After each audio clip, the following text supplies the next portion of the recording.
मतदानापूर्वीच पुण्यातील खेडमध्ये राडा झालेला पाहायला मिळालाय। राष्ट्रवादी काँग्रेसच्या उमेदवाराच्या पतीवर हल्ला झालेला आहे। सुनीता बुट्टेंचे पती शरद बुट्टे हे गंभीर जखमी झालेले आहेत। खेडच्या आंबेठाण येथील हा धक्कादायक प्रकार समोर आलाय। शरद बुट्टे पाटील यांनी काही दिवसांपूर्वीच भाजपामधून अजित पवार यांच्या हस्ते राष्ट्रवादी काँग्रेसमध्ये प्रवेश केलेला होता आणि आता त्यांच्यावर हा हल्ला झालेला आहे। राष्ट्रवादी काँग्रेसच्या उमेदवाराच्या पतीवर हल्ला झाला। या संदर्भात अधिक बोलूया तुमचे प्रतिनिधी हेमंत चापुडे आपल्यासोबत आहेत। हेमंत, मतदानापूर्वीच पुण्यातील खेडमध्ये हा राडा झालाय।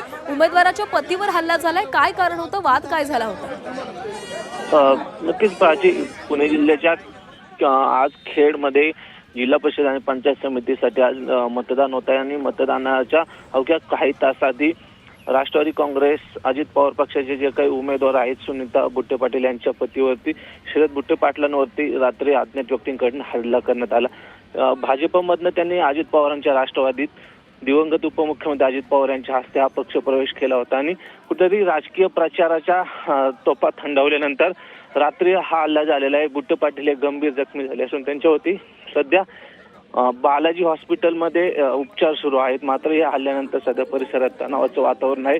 नक्की हल्ल्याचं कारण अद्याप अस्पष्ट असून जुन्या राजकीय वादातून झाला असल्याचा अंदाज सध्या वर्तवला जात आहे। मात्र अद्याप या हल्लेखोरांचा शोध घेण्याचं काम सध्या पोलिसांकडून सुरू आहे। मात्र या घटनेमुळे सध्या परिसरात या ठिकाणी एकच तणावाचं वातावरण पाहायला मिळत आहे। प्राची, मात्र एकंदरीत सर्व परिस्थितीचा जर विचार केला तर याच ठिकाणी दिवंगत उपमुख्यमंत्री अजित पवार यांची सभा झाली होती आणि यांच्या बुट्टे पाटलांच्या पक्षप्रवेशावेळीच अजितदादांनी यावेळी विधान केलं होतं की राजकारण लय वंगळ आहे, कुटुंबाकडे लक्ष द्या, तुम्ही जमिनीचे आलेले पैसे या ठिकाणी राजकारणात घालून पैसे वाया घालू नका, मुलाबाळांना सांभाळा, संसार सुखाने करा असं एक विधान केलं होतं आणि त्यानंतर अजितदादांचे या परिसरातील हे शेवटचं भाषण होतं। नंतर अजितदादांच्या निधनानंतर ही पहिलीच निवडणूक होती आणि त्या निवडणुकीमध्ये नंतर आता हल्ला झाल्याचं प्रकरण पाहायला मिळत आहे। प्राची, नक्कीच हेमंत, धन्यवाद दिलेल्या सविस्तर माहितीसाठी।